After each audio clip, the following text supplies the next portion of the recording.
चलिए दोस्तों, आज आपको कूलम नियम के बारे में बताते हैं।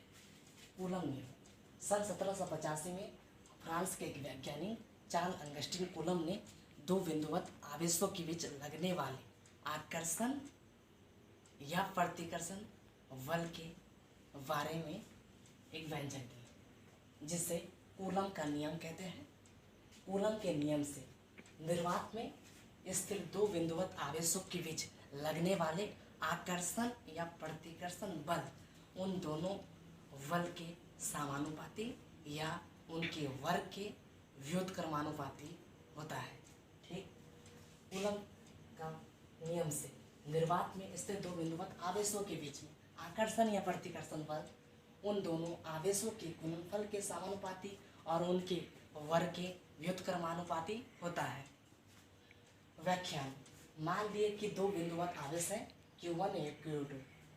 Q1 और Q2 दोनों के बीच की दूरी r है और उसमें जो बल लगा है आकर्षण, प्रतिकर्षण तो बाहर की तरफ, आकर्षण तो अंदर की तरफ बल लगा है। ठीक, माना कि दो बिंदुवत आवेश Q1 और Q2 ले लिए। दोनों बिंदुवत आवेशों के जो बीच की दूरी है r है। दोनों आवेशों के बीच में लगने वाले आकर्षण या प्रतिकर्षण बल का परिमाण यानी फोर्स F है। ठीक, कूलम के नियम से F समानुपाती क्या बोला, यहाँ पर क्या बोला, दो बिंदुवत आवेशों के बीच में आकर्षण या प्रतिकर्षण विद्युतीय बल उन दोनों आवेशों के गुणनफल के समानुपाती और उनके वर्ग के व्युत्क्रमानुपाती होता है।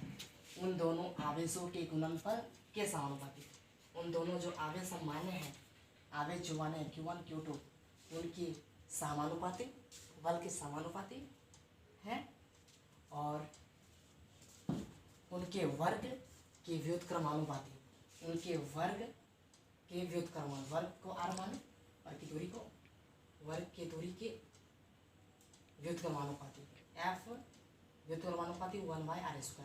समीकरण 1 और 2 मान ली फ्रॉम इक्वेशन 1 and 2 से F समानुपाती Q1 × Q2/r²। आपको पता होगा जब समानुपाती हटेगा तो कांस्टेंट आएगा। आपको पता होगा जब F समानुपाती Q1 × Q2/r², समानुपाती हटेगा तो कांस्टेंट आएगा और इक्वल टू आएगा, ये आपको पता है। F समानुपाती यानी कि समानुपाती हटा तो क्या है, इक्वल टू आया, कांस्टेंट है यानी कि K। इसको आप KC भी लिख सकते हैं क्योंकि यह किसका नियम है, कूलम का नियम।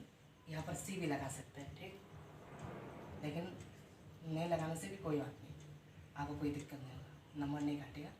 K × Q1 × Q2/r², जहाँ K का कूलम का नियता है, कूलम नियता है, KC भी लिख सकते था, कूलम नियता है जिसका मान है, कूलम निकाल दिया है 9 × 10⁹ न्यूटन मीटर स्क्वायर प्रति कूलम स्क्वायर पर कूलम स्क्वायर। K का मान आप लिख सकते हैं 1/4 πε0, जहाँ ε0 का मान एप्सिलॉन, इसका नाम है ε0। यहाँ पर अगर r होता तो εr, यहाँ पर s होता तो εr, यहाँ पर 0 है तो ε0, जहाँ ε0 का मान 8.85 × 10⁻⁻12 प्रति न्यूटन प्रति मीटर स्क्वायर।